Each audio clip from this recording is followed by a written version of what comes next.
I know you play John Connor's wife. I do. I play Kate Connor.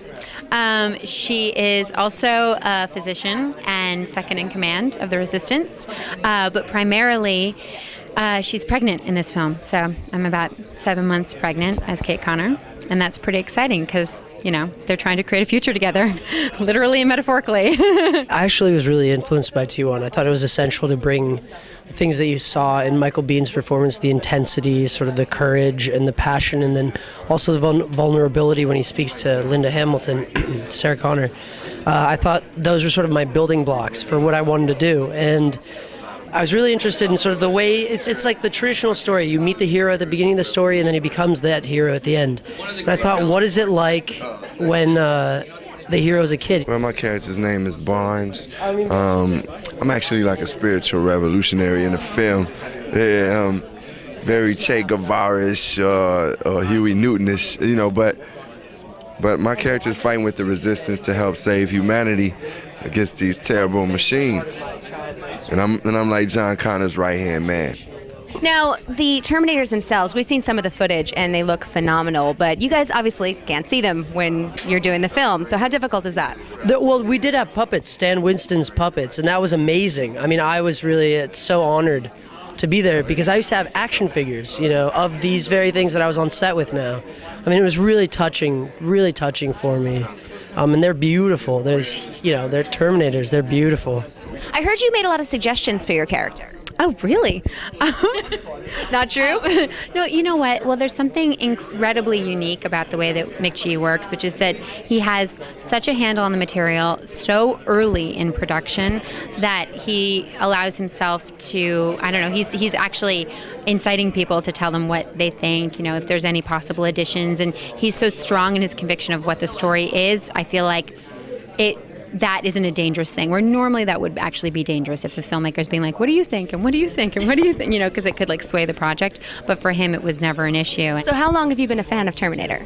Yeah, since I was young and the first Terminator came out. And the second one is the one I really just jumped into and was like, man, this is it. And some of that came just from John Connor wearing the Public Enemy shirt, you know, which was a group I was into. So I was like, man, he got on a Public Enemy shirt. That just automatically got my attention.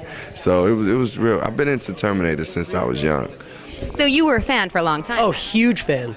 I mean, when I was younger, Terminator was it. You know, it came out in the 90s, and then I'm sure I saw T1 like, you know, some on TV or something. Maybe we rented it, and I was obsessed. Now, I was literally obsessed. I had a factory that made gelatin Terminators. Yeah, there's like I don't know who put it out, but it was great. Awesome. So were you a fan of Terminator beforehand? Yes, heavily, intensely. Yes, I was. I was totally the person on the sites checking out what's the status with Terminator 4. Yeah, and then when it became Terminator Salvation, and then when I saw Christian was cast, I was like, oh my gosh, that's amazing. And then they invited me to be in it. So you didn't even have to audition? No, I didn't, which is crazy. It's really, I couldn't believe it.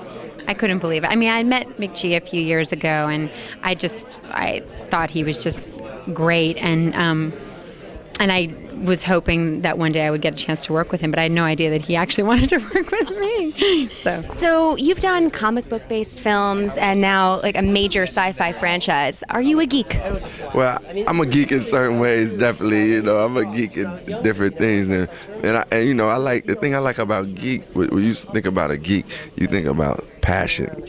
Geeks are passionate, so I can call myself a geek in many ways because I'm passionate about a lot of things. So, and the more I get to participate, honestly, in science fiction and sci-fi and comic books, the more I become a geek. You know, so like as soon as I potentially had the role for Green Lantern, I just dug so deep. I knew about the Green Lantern, but John Stewart character, I just got to just dig so deep about him. It's cool, man. It's a lot to learn, so I like it from a geek perspective.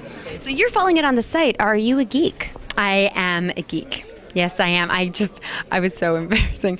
I saw Chris Pine, and I was like, oh my gosh. I'm sorry, I'm a Trekkie. I'm sorry, I'm really excited. And, like, Anton being in this, and I heard that they're going to have a screening, and I, like, really wanted to invite myself, but then he made it clear, like, no outsiders were invited. But yeah, no, that's what's so exciting about coming to a place like this is I feel like, my buds are here. So, Green Lantern? Well, yeah, God willing, that'll happen someday, in some time, and it'll be common as the Green Lantern. It was slated to happen with Justice League, and I was supposed to be Jon Stewart, but the movie fell apart. So we'll see what happens, And I need to be the Green Lantern. I can light the world up. Have you been on the floor?